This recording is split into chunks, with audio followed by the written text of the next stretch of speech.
tinha se colocar na questão de quantizar uma teoria, né, de campos, né? E vamos dizer que a razão básica para fazer isso é porque os campos representam os graus de liberdade de um sistema de infinitos graus de liberdade, e esses infinitos graus de liberdade vão originar estados no espaço de Hilbert que são interpretados como estados de partículas, né?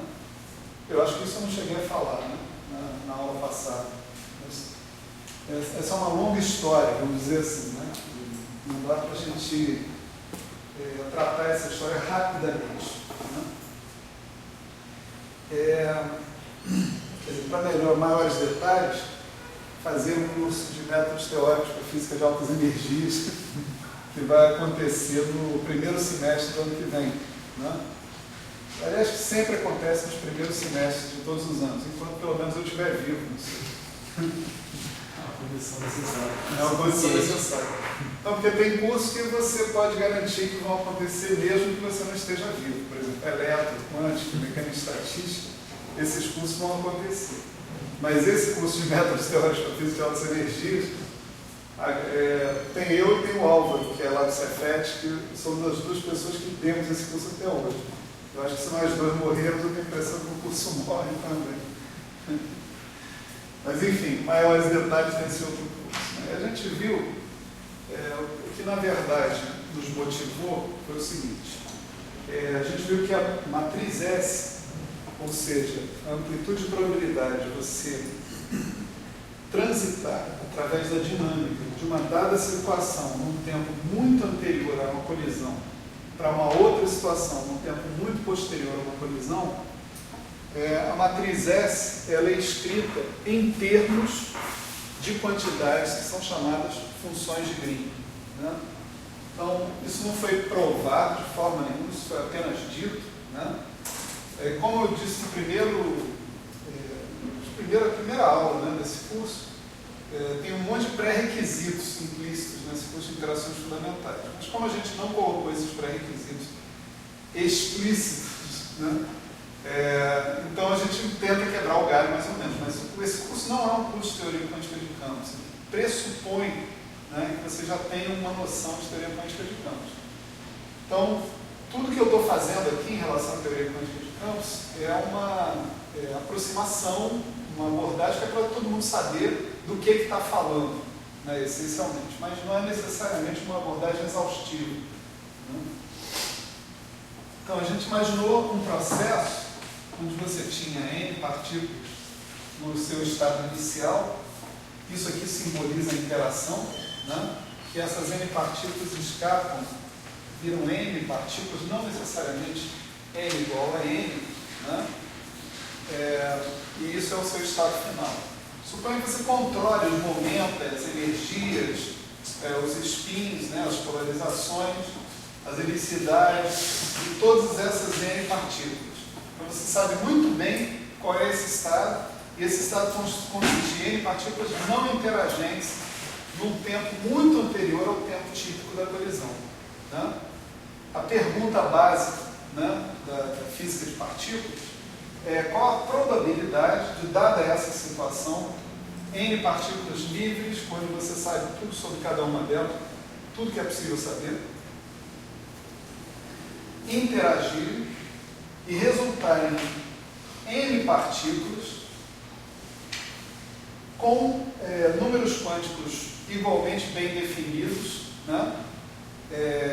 Mas a simples questão da gente colocar isso em termos de probabilidade quer dizer que pode acontecer outras coisas. Pode acontecer das mesmas N partículas sob as mesmas condições iniciais colidirem e resultar em N' partículas, né, com outros números quânticos, etc. E tal. Então eu posso calcular a probabilidade de acontecer isso, resultar em N, resultar em N', resultar em N duas linhas, resultar em N com um certo conjunto de momentos, resultar em N com outro conjunto de momentos, e assim por diante, né? Quer dizer, o que vai acontecer, eu não sei, né?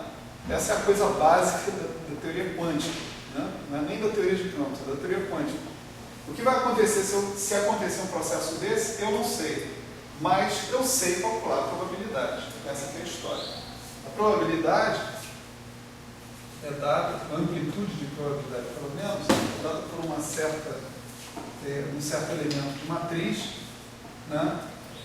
Onde você vai dizer que você tem um estado beta em T tendendo ao infinito, e você quer saber qual a probabilidade de você terminar com esse estado beta, dado que você tinha um estado alfa lá em T igual a menos infinito. Certo? Isso daqui foi o que nós chamamos de matriz S, né?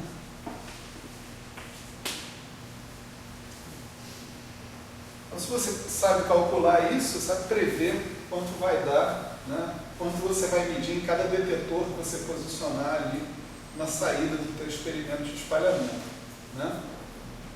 Então, em princípio, é esse o objeto que a gente quer calcular.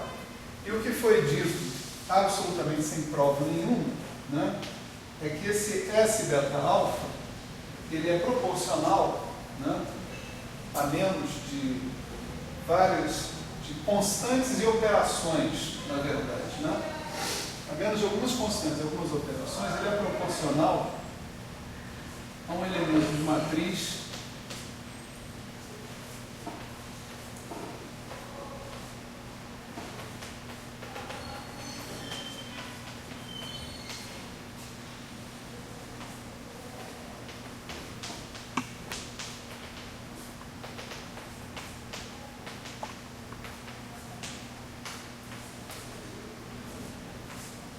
de um produto temporalmente ordenado de operadores de campo, né?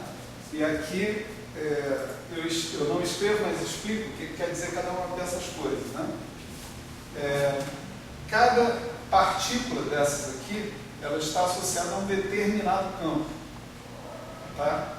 Se eu tenho um elétron, eu tenho associado a um elétron um campo do elétron, um fóton, o campo do fóton, etc, etc. Quarto campo do quarto, né? Então, cada partícula dessa está associada a um campo. Suponha que esse seja o campo φ1 associado à partícula 1, sei lá quem ela é, campo φ2, campo φ3, campo φn, né? Os campos são operadores, tá certo? São, na verdade, distribuições com valores em operadores. Então, a cada ponto do espaço-tempo, você associa um certo operador, né? Um certo operador de campo. Então, aqui tem o φ1 de x1, por exemplo, um campo de elétron, um campo de pósitron, um campo de fóton, etc, etc. O que mais tiver que aparecer. Quantos desses tem? Tem M para o estado inicial, mas tem M também para o estado final. Então, eu estou supondo um conjunto de campos, né, completamente compatíveis com a dinâmica dessa interação que está aqui. Que campos exatamente que vão ser os relevantes vai depender do tipo de processo que eu estou analisando, né? Na eletrodinâmica quântica, por exemplo, os campos relevantes são os campos do elétron, né? Vamos dizer, o campo do pósitron, né? E o campo do fóton, né? Esses são os campos relevantes. São três tipos de campos. Então, aquele φ1, φn mais m não faz muito sentido. Faz sentido φ1, φ2, φ3. φ1 é campo de elétron, φ2 é campo do pósitron, φ3 é o campo do fóton, né? Esse T, né, esse símbolo T, ele significa temporalmente ordenado. Significa o seguinte, que quem tiver, o operador de campo estiver associado com um tempo, né, anterior, vai atuar antes. Esses x1, xn são todos pontos, são todos vetores, quadrivetores, né? E o y também, né?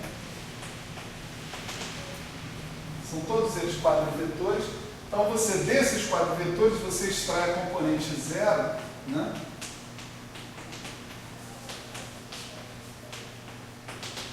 E compara essas componentes zero, né? Esses índices x1, 0, x2, 0. Quem for o menor dentre eles vai carregar o seu campo para atuar primeiro lá no vácuo. O segundo menor atua em segundo lugar. O terceiro menor em terceiro, vai assim por diante. Então isso aqui é um ordenamento de acordo com o tempo. Né? Certo? A coisa interessante é o seguinte: se isso aqui é tudo que me interessa calcular, né? E isso que está aqui é proporcional, né, a esse objeto que está aqui, então esse objeto é que me interessa calcular.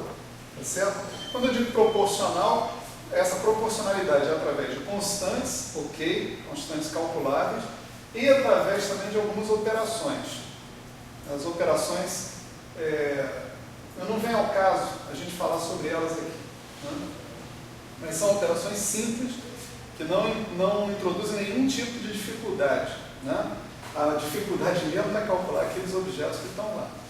Uma coisa a mais sobre esses tais campos que estão aqui é que eles são campos de Heisenberg. Então, eles são operadores que obedecem, né, às equações de Heisenberg com o Hamiltoniano completo, né, do seu sistema. Né? Para cada campo você tem um momento, né, canonicamente conjugado. As equações de Heisenberg são esse par de equações que estão aqui. A diferença entre isso aqui, as equações de Hamilton, as equações de movimento via parênteses de Poisson, é que aqui tem comutador. E lá atrás tinha parênteses de Poisson. E esse I também aparecendo aqui. Né? Mas está claro desde esse ponto de vista que o que nós estamos tratando é de campos quânticos na representação de Heisenberg. Ou seja, são operadores que evoluem no tempo de acordo com o Hamiltoniano completo. Certo? Existem outras representações, né? Tem a representação de Schrödinger, onde os operadores não evoluem no tempo. Né? Tem a representação de interação, onde os operadores evoluem no tempo com o Hamiltoniano livre e não com o Hamiltoniano interagente. Então, aqui no lugar do H, você teria que colocar um H0. Se você vir um H0 aparecer ali, você está falando, olha, esses caras evoluem na representação de interação. Né? Se você ver um zero aparecer aqui, você fala, esses caras são operadores na representação de Schrödinger. Tá certo? Φ ponto igual a zero, φ ponto igual a zero. A representação de Schrödinger, embora ele exista em teoria quântica de campos, ela não é exatamente a mais conveniente, pelo menos para a gente apresentar essas ideias. Né? Ela é conveniente para outras coisas, mas não para a gente introduzir a teoria de campos. Né? Bom, aí ficou para a nosso encargo a tarefa de calcular esse objeto que está aí. Né? No caso geral. Aí nós nos restringimos, né? Vamos colocar aqui só um lembrete, né? E o que nós estamos fazendo aqui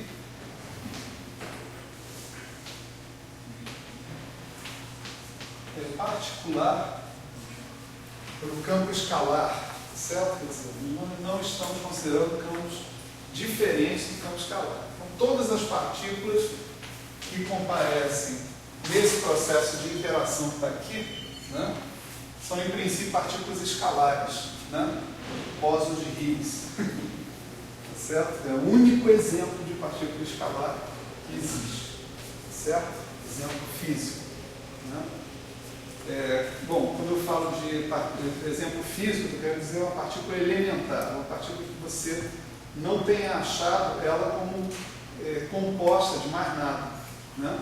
Então, o Higgs é a única partícula escalar que a gente considera fundamental. Se você abrir mão do termo fundamental, tem um monte de coisas que são escalares ou pseudo-escalares. Os mesons π, por exemplo, são pseudo-escalares. Mesmo na matéria condensada, você tem coisas que são escalares, em princípio, fônus, essas coisas todas. Né? Então, quando eu falo que a única partícula escalar que existe é o Higgs, eu estou querendo dizer partícula elementar. Né? A gente está se restringindo ao campo escalar, portanto, a gente tem que calcular, em geral, um valor esperado no vácuo, né? Aquele zero que está ali, representa o estado de menor energia, e a gente está supondo que esse estado de menor energia tem energia zero, né? Certo? Então, a gente precisa calcular produtos temporalmente ordenados de valores esperados de produtos temporalmente ordenados de campos escalares, em geral. Essas equações que estão aqui, né, isso a gente argumentou da última vez, elas se resumem às equações de movimento, né, no caso de um campo escalar. Só lembrar aqui como é que sempre me confundo esse sinal.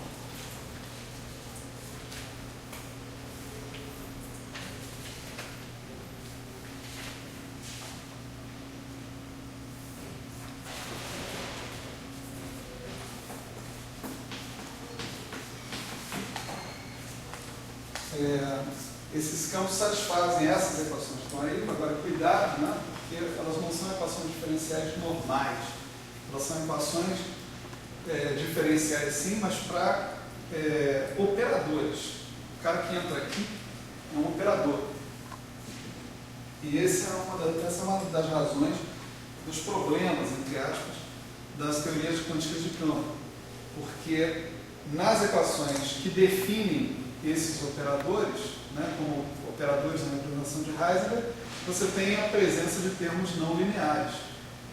Você tem aqui, por exemplo, presença potencial de termos do tipo φ de x ao quadrado, φ de x ao cubo, φ de x a quarto, etc. E tal. E assim como você não consegue definir com clareza o que é delta de x vezes delta de x, você também tem problemas para definir o que é φ de x vezes φ de x. Bom, tem problemas dentro da teoria de distribuições normais. Tem uma teoria de distribuições singulares, mas você não tem tanto problema assim, não. E reza a lenda, né, que é possível definir a teoria sem singularidade nenhuma, se você apelar para a teoria de distribuições singulares. Esse também é outro capítulo da história, deixa para lá. Né? A gente não vai entrar nele agora. Vamos só usar o discurso convencional, que na própria equação que define os campos existem não linearidades. Essas não linearidades fazem com que o campo, na sua definição, dependa da definição de produtos de campos no mesmo ponto, que não é muito bem definido. Né? Esse é o discurso convencional, vamos ficar com ele. Né? Então, dadas essas equações de movimento que estão colocadas aqui, né, em princípio, o programa seria o seguinte: resolve isso aqui, encontra quem é o φ, vem aqui e calcula, certo? Só que quero ver com macho, né? Resolver isso aqui. Né? Quer dizer, são equações não lineares, né? Mesmo que esse φ fosse função, uma função número c, né? É um cara, φ de x é um cara que pega um x e te leva para o número. Né? Mesmo que o φ fosse uma função, essas equações não teriam solução clara, entende? Em geral, no caso geral. Você encontra para equações não lineares, no máximo, soluções particulares.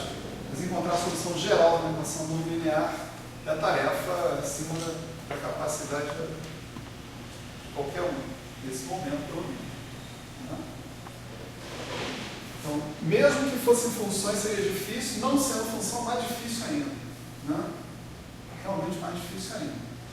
Então, a gente tenta contornar o assunto. Né?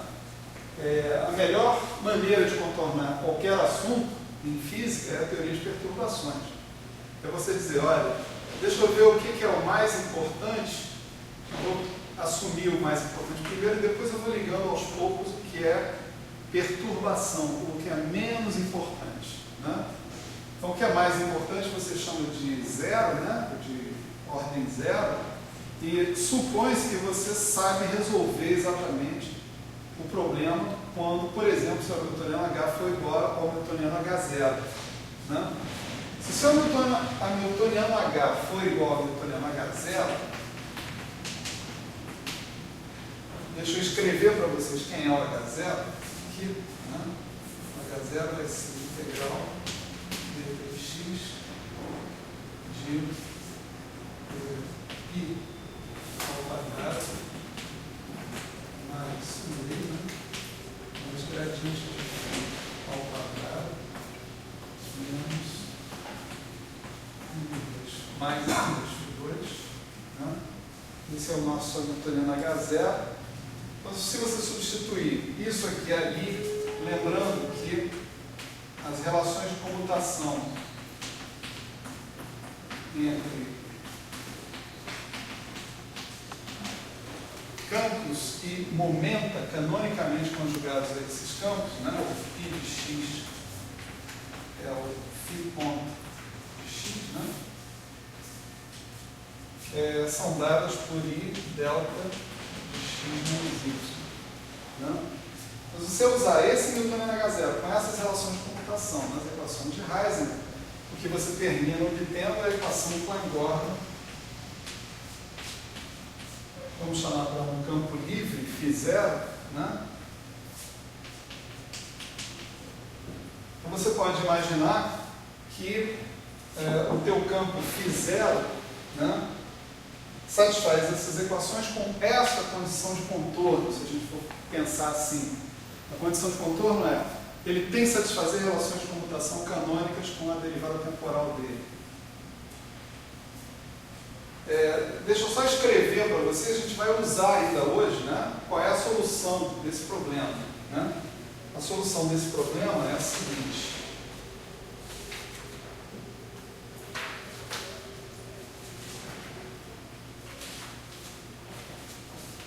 A solução vai ser φ de x igual a integral d3p sobre 2π a 3 meios 3 de 2p0 a de p d menos dx mais a 10 de p e dx. E nessa integral que está aqui, todos os momentos P, aqui eu tenho um quadrimomento, né? Px' aparecendo. Eu tenho que supor que todos os meus quadrimomentos P são do tipo P2 igual a M2, senão não funciona. Aqui é bem fácil de ver porque isso aqui é a solução disso, né? Porque a única coisa que depende de x aqui são as exponenciais. E a IPX e a menos IPX. Então, se você aplicar D'Alembert mais M2, D'Alembert mais M2 entra na integral, né, porque a derivada em relação a x, atua direto na exponencial e você vai cair com P, menos P2 mais M2. Né? E se P2 for igual a M2, então isso aqui dá zero. Certo? Então, resolver essa equação, isso aqui resolve com qualquer conjunto de coeficientes que seja. A de P, a da H de P, tá certo? Agora, se eu quiser que essa condição que está aqui seja satisfeita, né, então também uma conta que eu posso fazer, aí eu substituo essa expansão que está aqui dentro, né, e faço a conta e observo o seguinte, que esses A e a da H, eles têm que ser tais que A de P, comutador com a da H de P', tem que ser igual a delta de P menos P'. Além disso, comutador de A de P com A de P tem que ser zero igual ao comutador de adaga de P com adaga de P. Certo? Então, isso aqui, tá? Isso que está aqui, só é a solução dessa equação com esta relação de comutação entre ele e os seus momentos, se os operadores A e a da satisfizerem essa álgebra. Certo? Então é nesse sentido que a gente pode dizer que essa condição que está aqui é uma condição de contorno sobre essa equação que está aparecendo aqui. Né? Por quê?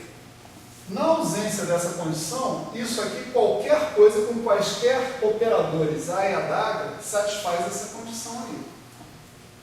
Satisfaz essa equação. A equação em si só mexe com a parte exponencial de px, com a parte não operatorial, justamente do cara. Né? Quem vai definir o que são esses operadores A e a da são essas relações de comutação que a gente chama de canônicas. Certo? Então, essas relações vão dizer que o A e o ADAG satisfazem essa álgebra, que é exatamente a álgebra dos operadores de aniquilação e aniquilação que a gente conhece no oscilador harmônico. Tá certo? Esses operadores, então, são os caras que vão dar origem, né, no espaço de Hilbert, à interpretação de partículas que a gente conhece. Né? O ADAG vai ser o cara que cria uma partícula, pega o vácuo, aplica no vácuo, cria uma partícula de momento P, e com os demais números quânticos. O A vai ser o cara que destrói uma partícula, essencialmente. Né? Então, essa é a solução livre. Então, a solução livre desse problema, deixa eu colocar aqui, φ0, né? Essa relação que está aqui, ela tem que ser válida para πφ, para φ0, φ0. Né? Isso vem lá da definição dos parâmetros de Poisson, né, na mecânica clássica, né, na teoria clássica de campos. Então a solução livre é bem conhecida, tá certo? Então o próximo passo aqui é partir para a solução interagente. Né? Vou abrir isso aqui rapidinho.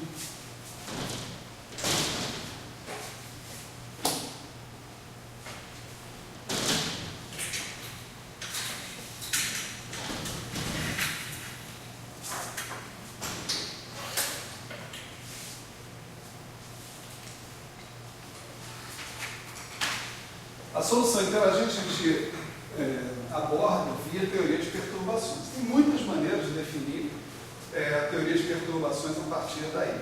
Né? Inclusive a maneira tradicional que a gente conhece, né, lá na mecânica quântica não relativista. Né? Mas uma boa maneira, né, de fazer isso, mantendo a covariância relativística mais ou menos explícita o tempo todo, é fazer como a gente começou a fazer na aula passada. Né? Na aula passada, a gente fez o seguinte: o que eu tenho que calcular são esses objetos aqui, né? Agora particularizados por causa do campo escalar. Então eu defini um cara, né, que eu chamei de Z de J, né, que é simplesmente um cara desse tipo. Né?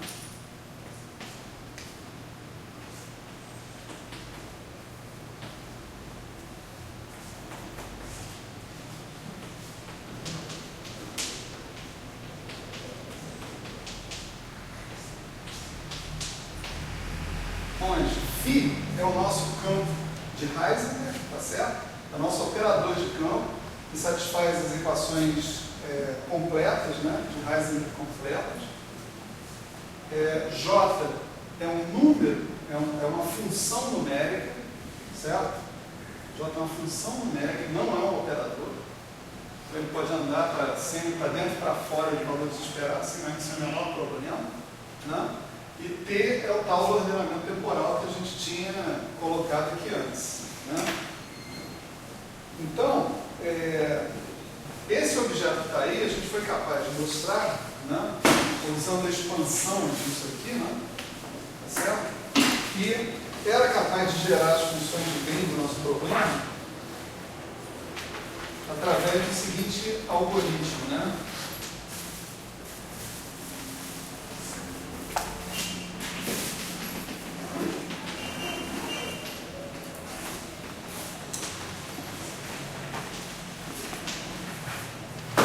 Em geral,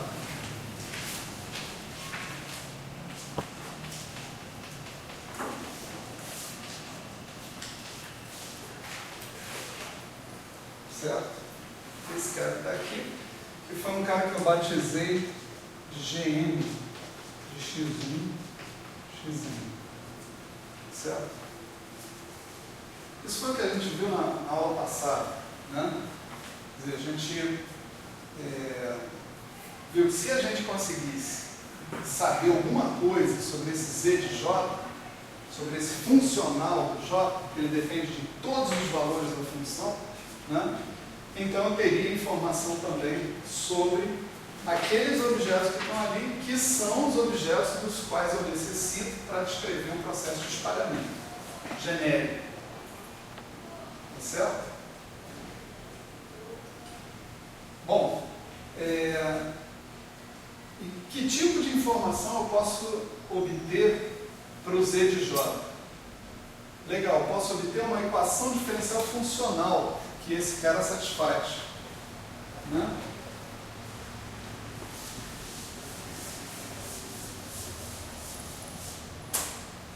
Essa equação a gente obteve na vez anterior, né? Em bastante detalhe até, né? E a gente viu que era isso aqui, ó. Lambertiano mais N2 menos I dj de x mais d de menos I dj de x menos j de x, tudo isso atuando em cima do z de j dava zero. Você vê que a primeira linha que a gente escreveu aqui é a equação de movimento, né, que você tem para o φ, o operador de campo, com o φ substituído por esse operador aqui, ó, menos I derivada funcional em relação a J. A primeira linha é aquela linha ali, está Lambertiano mais N2φ, né? Só que onde tem φ eu boto menos I dj. Isso não é absolutamente um acidente, né? Isso faz parte da construção que a gente montou aqui na aula passada. A gente partiu disso, na verdade. A gente definiu um operador E de x0, x0x, né? E viu que derivar funcionalmente esse cara em relação a J fazia com que você obtivesse uma inserção de um campo φ dentro daquele valor esperado que constituía a função de linha. Né? Então, o Z de J já ficou um pouco mais tratável depois que a gente encontrou esse resultado aí, porque agora resta a esperança de resolver essa equação diferencial funcional para o Z de J. Se eu resolver e eu obtiver o próprio Z de J, eu tenho meu problema resolvido. Né? Essa equação, por sua vez, ela parece um pouco mais palatável, né? Justamente porque ele tem o V aparecendo ali, né? E o V, a parte realmente mais complicada da história, justamente envolve a constante de acoplamento, envolve o V e, portanto, pode ser tomada como pequeno. Então, a gente estabeleceu, né, uma estratégia de resolver essa equação diferencial primeiramente no caso em que o V igual a zero, e portanto V' é igual a zero. Né? A gente fez isso.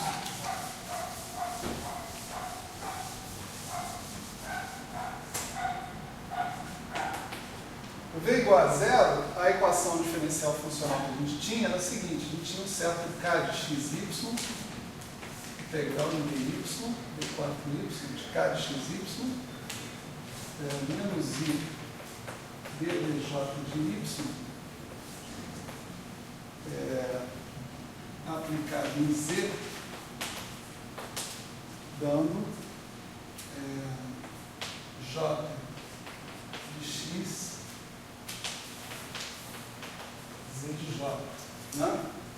Essa era a equação aqui se resumia, né, quando a gente tinha k igual a zero. Então a gente tratou de encontrar o inverso desse operador aqui, K-1, e o operador em questão é esse, da Lambertiano mais N2, tá certo? O inverso desse cara, né, K-1, ela ficou dada como uma coisa assim, menos integral d4t sobre 2π4 exponencial de menos I de x menos y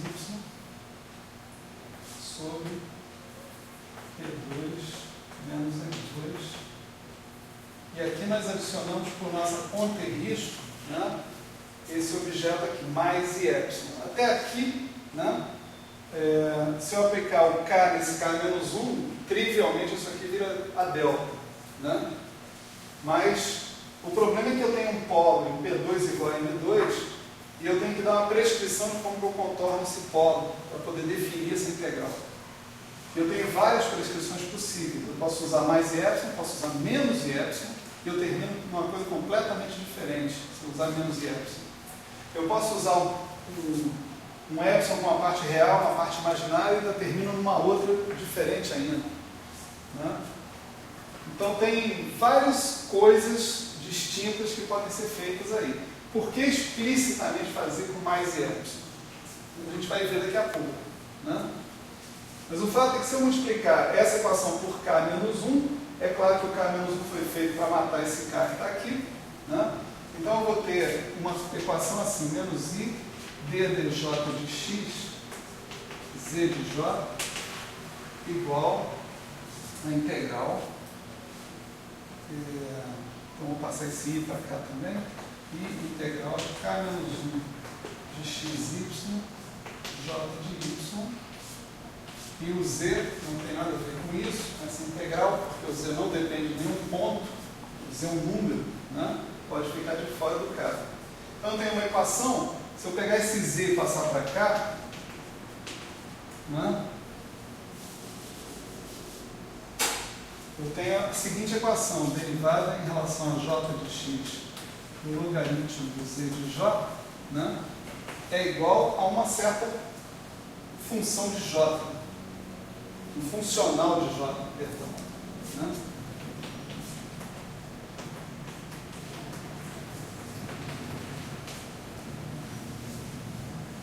Certo? Solução dessa equação, né? Tipo assim, o que eu tenho que derivar aqui? O que eu tenho que derivar para obter isso aqui? Tá certo? Então, o logaritmo de Z ele é I integral de y, né? De j de x, k menos 1 de xy, j de y, e4 de x, e4 de y. Aqui eu tenho que colocar um sobre 2 aqui na jogada. Podem experimentar, é claro, usando a propriedade de que o K de xy é igual ao K de yx, tá certo? É só olhar para a definição do K que você vai ver que ele é simétrico. Né? Se você trocar x com y, você vai trocar o sinal disso daqui, aí você troca P por menos P, você volta para a mesma coisa que você tinha antes. Então aqui, isso é a solução com a lembrança do K de xy igual esse cara está aqui. Aquele sobre 2 ali é justamente porque você vai ter duas contribuições, né, no final da história. Então o Z, desculpe, eu devia ter colocado aqui um zero desde o início. Z0, Z0, Z0, Z0. Então o nosso Z0, né, ou seja, a solução daquelas equações, das equações de Dyson-Schwinger, né, no caso em que o potencial é zero, né, solução daquelas equações completamente bem definida.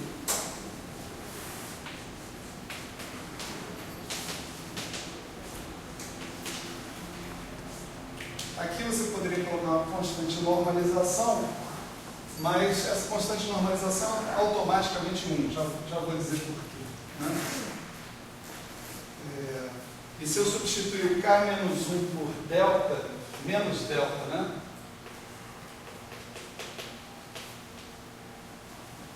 Certo? Então vou ter um sinal de menos aqui, vai aparecer isso, sobre 2i, integral de 4x, com y, j de x, delta f de x menos y, j de y.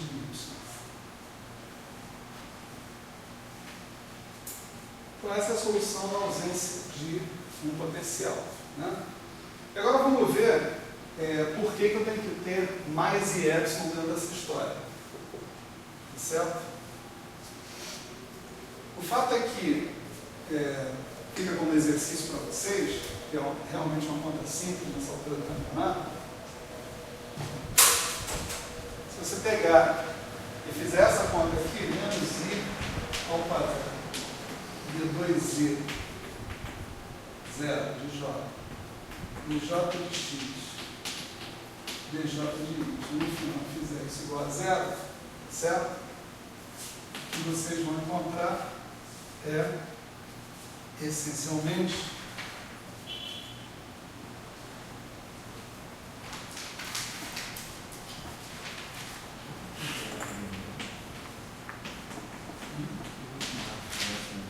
e delta f de x menos y. Por que tem um F ali no delta? Feynman. F de Feynman. É o propagador de Feynman. Então, por acaso, dá uma olhada aqui nessa fórmula aqui, né? Esse cara que está aí, ele tem que ser também, né,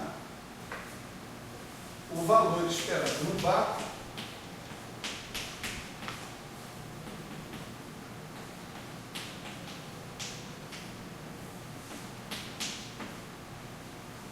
do produto temporalmente ordenado de φ de x com φ de y. Certo? Isso é característica geral do Z. Esses φs aqui não são φs, não, são φ zeros. Né? Significa que eles são solução, né? Eles são campos quânticos, eles são operadores, mas operadores que são solução da situação com V igual a zero, que é a situação que a gente está tratando, né? Para a gente ser consistente. O φ zero são aqueles campos que são solução da situação com V igual a zero. Mas essa solução eu conheço, acabei de escrever aqui para vocês. Né? Eu sei que o φ zero de x, ele é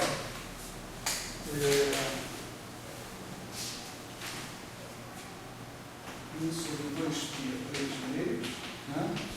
Integral de 3π sobre raiz de 2π0 a 0 de p e é menos 3x mais a 0 da de p e a 3x. Eu vou tirar esse índice zero aqui, porque essa solução só vale mesmo para o caso livre, né?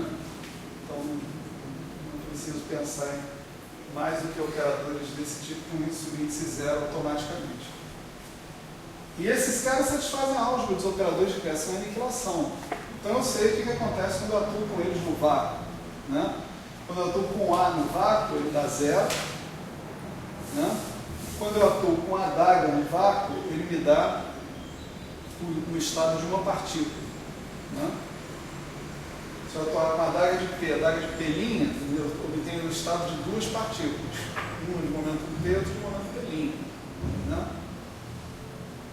Então, que tal a gente simplesmente pegar esse cara aqui e fazer o que a gente, né, gostaria de fazer no caso interagente, mas não consegue. Né? Pega esse cara que está aqui, substitui aqui e faz a conta. Né? A conta a ser feita. Né? É claro que eu quero o resultado que essa conta der, né, vai definir quem é esse cara que está aqui. I delta F. Tá certo? Vai definir quem é ele. Porque, pela minha solução, isso dá o I delta F. Pela definição do Z0, isso dá isso. Uma coisa tem que bater com a outra. Não? Então, a conta que eu fizer aqui tem que, no final, definir quem vai ser o I delta F, no final das contas. Então, vamos fazer isso. Né? Vamos substituir e vamos fazer essa conta. Né? Chato pra cacete. Boa visão. Não tem sinal menos na exposição. Eu botei o I embaixo para acabar com esse sinal menos. O I estava em cima. Pô, Felipe.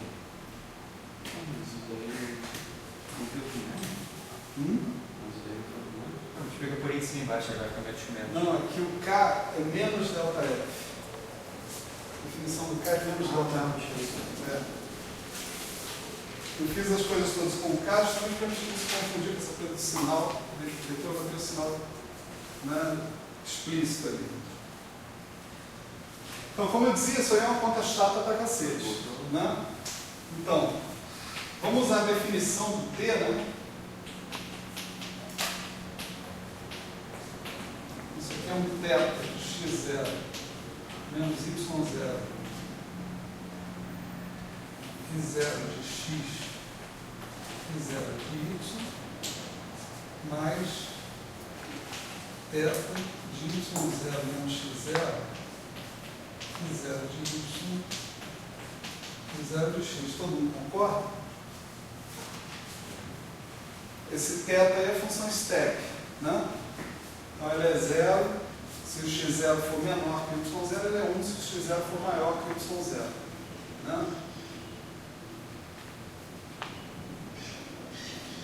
Certo? É só substituir essa quantidade que está aqui, né, dentro dessa definição e sanduichar com vácuo no meio da história.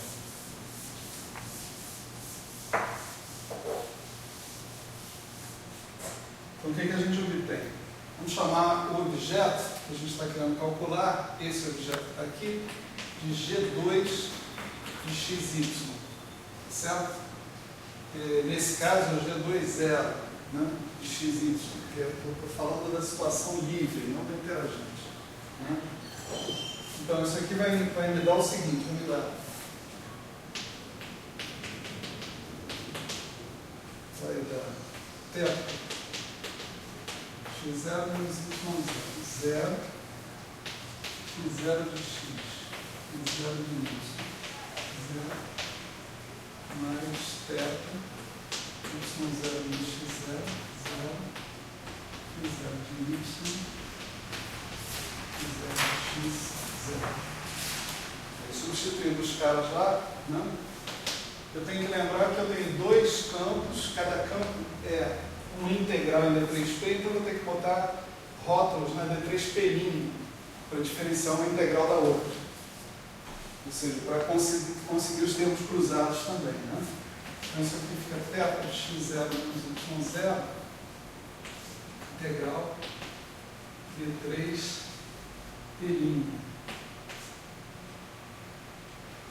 D3P. Aqui eu tenho 2π elevado ao cubo, 2π é 3 meios de cada um, né? Aqui eu tenho raiz de 2π0, raiz de 2π0 1, né? Deixa eu escrever explicitamente, só para a gente ir se acostumando. A 0 de P' é menos I P' de x, a 0 da área de P, e aí PY 0, né? E a mesma coisa no x trocado com y, né?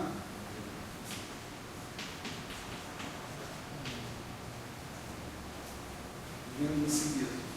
Né?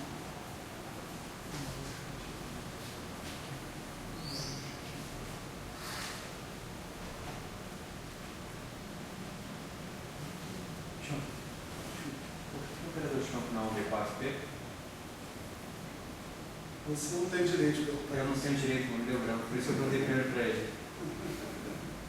Ele tem o direito, pode perguntar. Não, professor, tem que Não, é o seguinte, é que, em princípio, a decomposição mais geral, mais direta desse cara é quando é quadro de só que você tem que implementar a condição de que P2 seja igual a M2.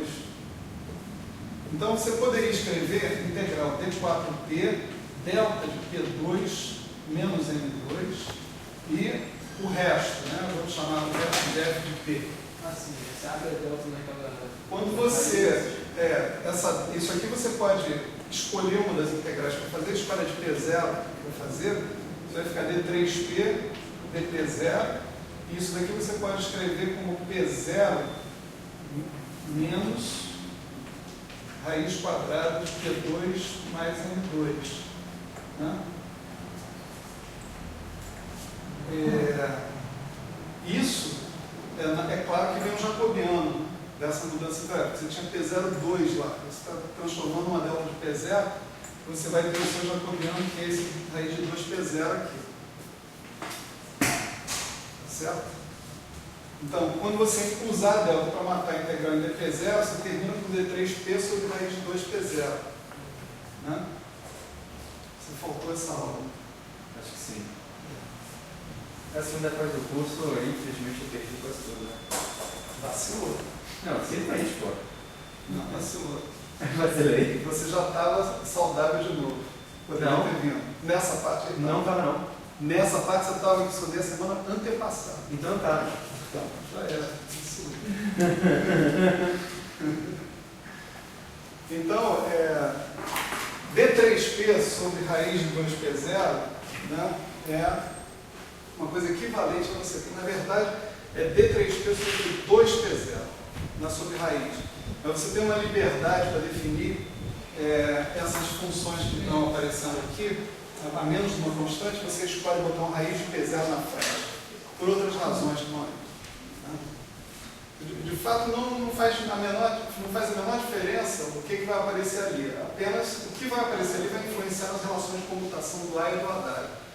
Você impõe que o computador de φ com π dá delta, e delta, então o computador de A com Haddad, se você tem raiz de 2P0 ali, vai dar simplesmente o delta, que é exatamente a mesma relação do oscilador harmônico. Se você não botar raiz de 2P0, botar P0, vai aparecer um P0 na relação de comutação do A quadrado. Essa é a razão chata pra cacete pela qual você faz isso. Mas isso não tem importância no global do argumento. Né? Quer dizer, isso aí é a solução tanto quanto seria se ele só tivesse 2P0, tipicamente. Então,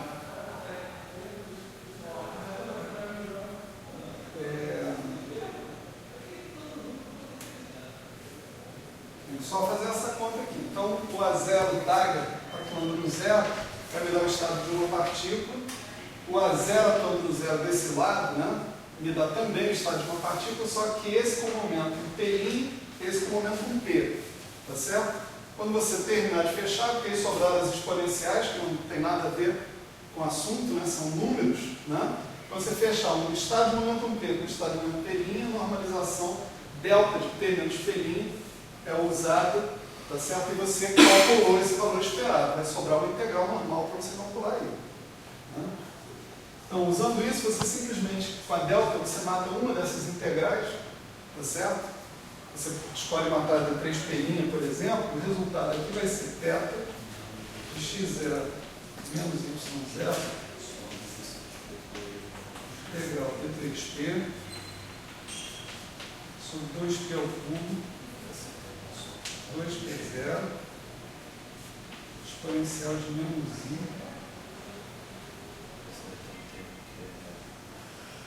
P x menos y, tá certo? Menos I P x menos y, P igual a P', nessa história. Lembra que o que eu chamei de P0 também é função de P, então se eu tiver P0 é raiz de P2 mais M2. Então, se P igual a P', P0 igual a P0', né? Automaticamente. E o segundo termo que aparece é o θ de y0 menos x0 integral de 3P sobre 2P cubo 2P0 e aí x menos y. Certo?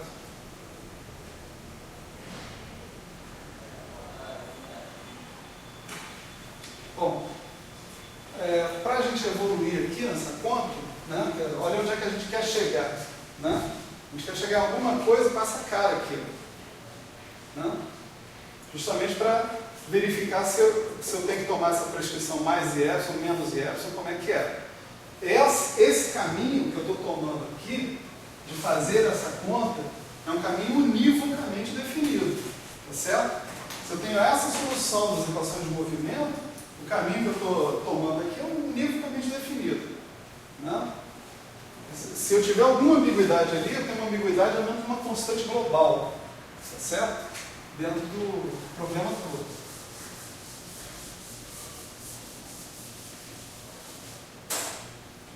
Então, eu coloco todo mundo debaixo do mesmo denominador e uso a representação da função step, representação integral da função step, né? A função step pode ser escrita assim: menos 1 sobre 2πi integral menos infinito a infinito, certo, d tal, exponencial de menos i tal, x0. Deixa eu te perguntar só para ver se eu entendi direito. Então, na prescrição que a gente adotou, mais y, mais epsilon... Não, eu não adotei ainda. Quero mostrar. Tá, então por a que gente é vai chegar univocamente determinado esse caminho que a gente está seguindo? Porque eu estou partindo da solução das equações de Heisenberg. Ah, tá, só por isso. Tá bom. Fizer. Estou fazendo a conta. Uhum. É esse o objeto que eu tenho que obter. Esse objeto que está aqui, I delta F, é um cara que eu obtive resolvendo as equações de Dyson-Schwinger.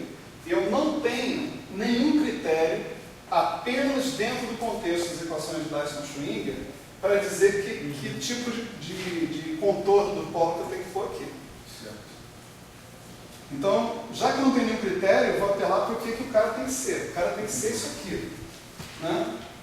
E isso daí é univocamente definido, ou tão univocamente definido, quanto for a solução das equações de movimento. Você vai partir do campo livre, vai ver o que você encontra, vai ver a prescrição. Eu vou comparar. Tá bom, ok. Certo? Sim.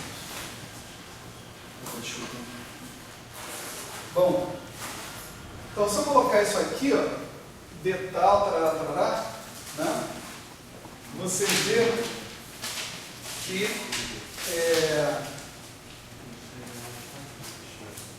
essas exponenciais, elas possuem uma parte temporal e uma parte espacial, certo? Aqui, por exemplo, tem E a menos IP0, x0 menos y0, mais, né, E a IP, P escalar, x menos y. Os x e y são vetores, né? A adição daquela função step vai adicionar um termo à parte temporal dessas exponenciais. Tá certo? Ali eu vou ter exponencial de tal x0 menos y0. Então aqui onde eu tinha menos ip0, né, eu vou ter menos ip0 mais tal. Tá certo? Aqui, onde eu tinha a ip0, eu vou ter a ip0 mais tal também. Do mesmo jeito. Então a forma que eu encontro aqui na história é a seguinte, é o meu G2, né? Isso vai ser I.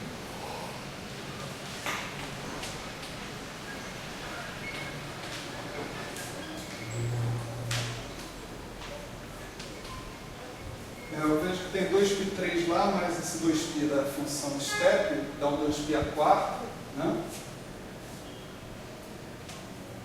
Exponencial de I. Eu vou separar explicitamente a parte em x menos y. Eu vou escrever aqui o que sobrou. Vai ser exponencial de menos i e0 mais tal x0 menos y0 mais exponencial de i e0 mais tal x0 menos y0 sobre tal mais zero. Essa representação aqui da função step também é unívoca, certo? É só fazer a conta, né? Quer dizer, aqui você tem polo, vamos dizer assim, dentro desse integrando, está igual a zero. Você tem que contornar esse polo. Aí você escolhe levantar esse polo. Se você escrever tal mais e epsilon, você vai poder fechar o contorno por cima ou por baixo, de modo que para x0 menos y0 maior que zero, isso aqui dá 1. Para x0 menos y0 menor que zero, você fecha por baixo da zero, porque o polo está lá em cima, ou vice-versa. Né? Se você botar tal menos e epsilon, tá certo? Você obtém exatamente o resultado contrário. É uma função que dá zero para x0 maior do que y0 e 1 para x0 menor que y0. Então, a prescrição que define o θ, quer dizer, a expressão do θ como uma integral no plano complexo, vamos dizer assim, e tal, é univocamente definida. Tem que ser com mais e epsilon. Senão, não é a função estética como a gente conhece. Tá? Legal. Então, agora, vou fazer uma mudança de variáveis, tá certo? A mudança vai ser o seguinte. Pegar P0 barra, chamar P0 barra igual a P0 mais tal, certo? De modo que o D tal é precisamente o tal do dP0 barra, certo? Na segunda integral, tá certo? Eu vou fazer uma mudança de variáveis, quer dizer, quando eu fizer essa mudança aqui, onde tiver tal, eu tenho que substituir por P0 barra menos P0. Certo? Então, eu tenho duas integrais. Tem essa primeira e tem essa segunda. Na segunda integral, eu vou fazer uma mudança antes de mudar de P0 para P0 mais tal, eu vou fazer P0 e menos P0. Tá certo?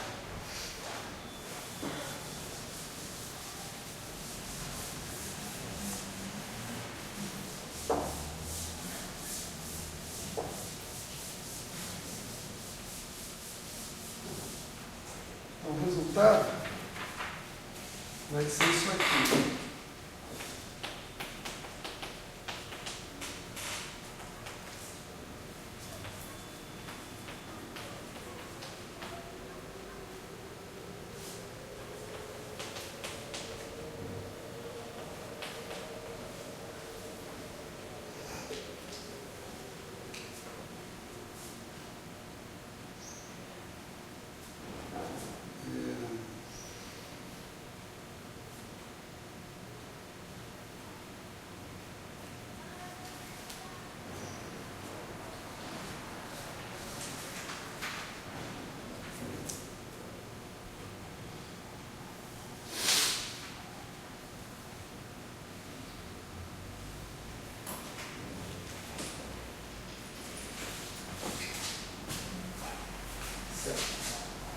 Aqui é P0, né? E aqui eu vou ficar com 1 sobre, desculpa, eu vou ter uma exponencial comum, que é menos IP x menos y. E aqui eu vou ter 1 sobre P0 barra, menos P0, mais epsilon, mais 1 sobre menos P0 barra, menos P0 mais epsilon. Esse é o resultado dessa brincadeira toda. Né? Aí é claro que a gente vai colocar todo mundo, né? Tirar o mínimo múltiplo comum desses caras. Esse aqui é menos, né? Então isso aqui fica isso, menos isso. Né? Em princípio. Então, o resultado aqui vai ser menos i integral d4p sobre 2π4 exponencial de i p menos i px menos y. E aqui, quando você subtrair isso disso, vai sobrar um negócio que é 2p0, que vai cancelar exatamente esse cara que está aqui. Né? Então, o que vai sobrar aqui vai ser 1 sobre menos P0 ao quadrado, P0 barra ao quadrado, menos P0 ao quadrado, menos 2 e epsilon P0, certo? Se eu substituir aqui o P0 por P2 mais N2, P02 por P2 mais N2, né?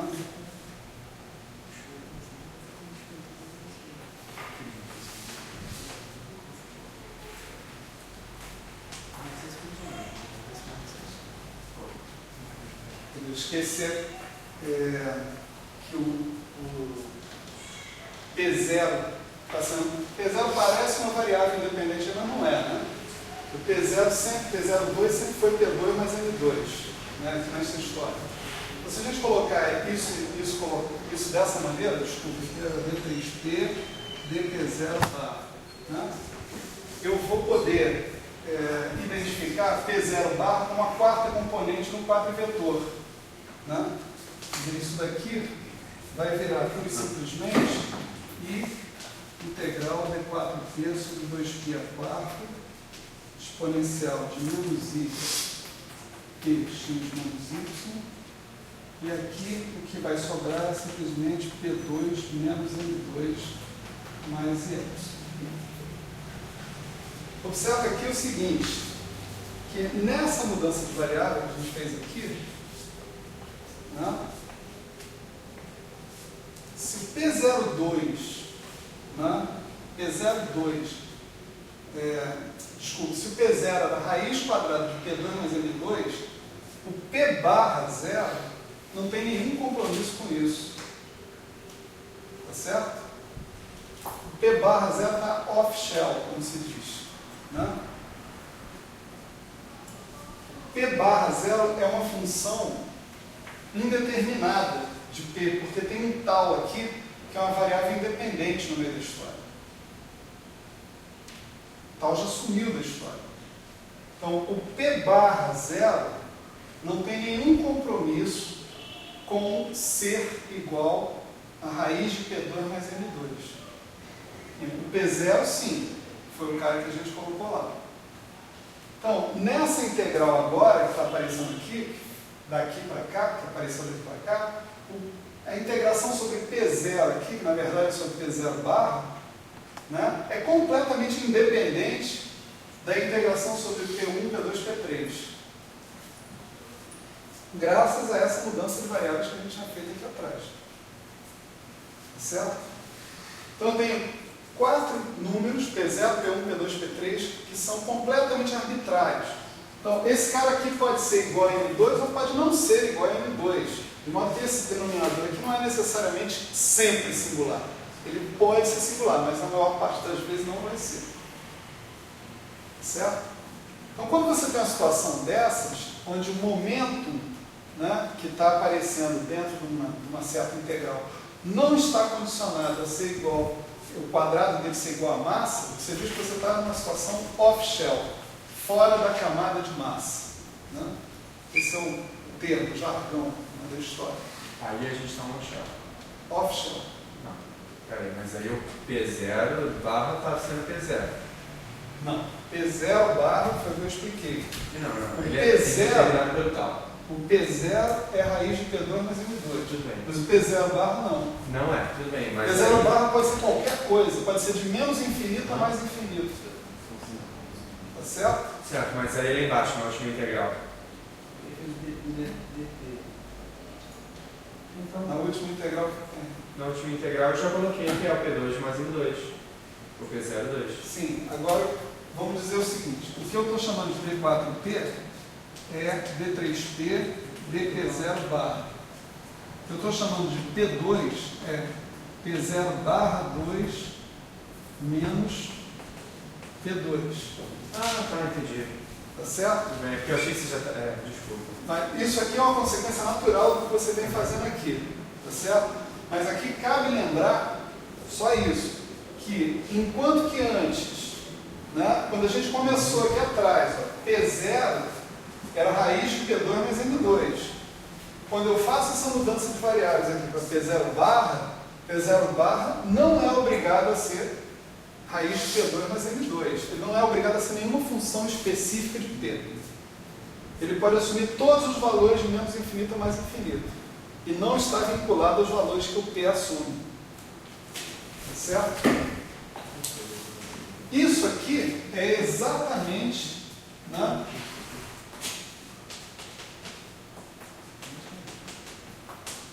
o I delta F de x menos y com a prescrição mais I epsilon. Vamos só relembrar como é que apareceu esse I delta F. Né?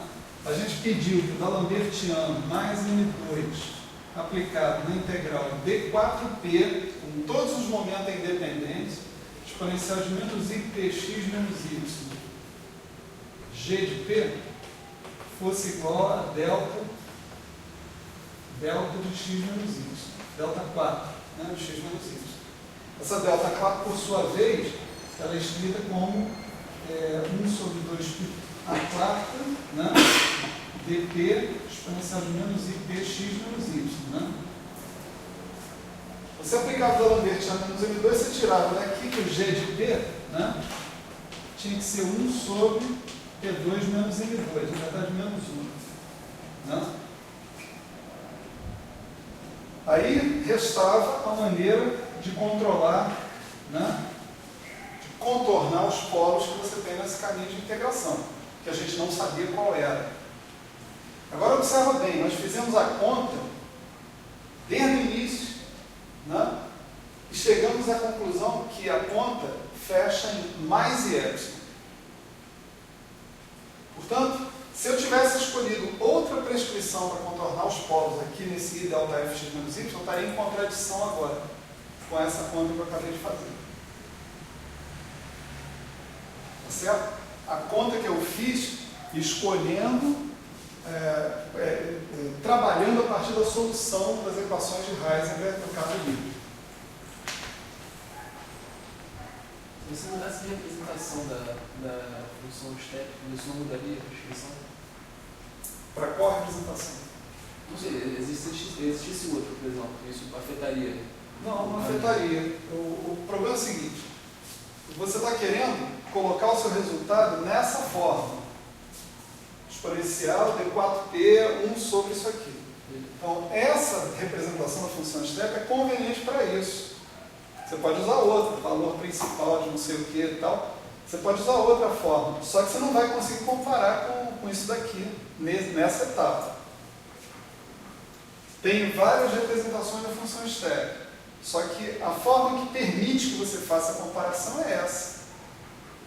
Não adianta usar outra. Você vai usar outra e vai chegar no resultado que você não sabe. Você olha para um lado e aí você vai ter que trabalhar o outro lado da equação para colocar de acordo com aquilo. Mas eu te garanto que sim. Se você pegar a sua equação, usa outra representação da função step e trabalha esse lado da equação, você vai ter que chegar no mesmo assunto, com mais I epsilon na saída. Então, o fato é o seguinte, né? Eu estou dando talvez uma ênfase excessiva nisso, né? Parece excessivo pelo menos, mas é porque esse delta F, né, ele é a base de toda solução que a gente vai ter desse problema. A solução, inclusive, do problema interagente. A solução do problema interagente vai ser escrita em função da solução do problema livre. Então, só vai ter delta F aparecendo para tudo quanto é lado. Se eu não definir bem o delta F, a solução do meu problema interagente não existe. Tá certo? Simplesmente não existe. Ok? Então, tudo isso foi para dizer, né? Quer dizer, a gente já tinha encontrado a solução do problema livre, a gente já tinha encontrado a forma do delta F, que era isso aqui, né? Essencialmente isso aqui, né? E agora a gente mostrou que a gente tem que ter mais I epsilon na história. Ou seja, esse mais I epsilon aí, ele tem uma longa história associada com ele, né? Ele define uma função delta que é chamada propagador de Feynman, né? Esse F é isso, Feynman, né? E todo propagador é uma coisa que propaga alguma coisa, né? O propagador propaga, tá? Então, os propagadores, a gente está mais ou menos acostumado a ver propagadores aparecendo na nossa frente, ou deveria estar acostumado, né? Quando a gente fala do eletromagnetismo, a gente fala de potenciais de Leonard-Wittig, né? A gente tem funções de Green que propagam uma certa corrente num certo ponto do espaço-tempo para todos os pontos para frente. Então lá o que interessa é a chamada função de Green retardada, né? Para você definir os potenciais de Leonard-Wittig. Por quê? Porque te interessa coisas que um ponto, num determinado tempo, sofra influência apenas de tempos anteriores, né, a esse tempo, né? Esse propagador aí, ele não faz só isso, não. Ele pega coisas de energia positiva e propaga para o futuro. Mas ele também pega coisas de energia negativa e propaga para o passado. A equação de Klein-Gordon, ela tem soluções de energia positiva e de energia negativa. Isso foi o grande problema da equação de Klein-Gordon, na verdade, que tinha essas duas soluções, né?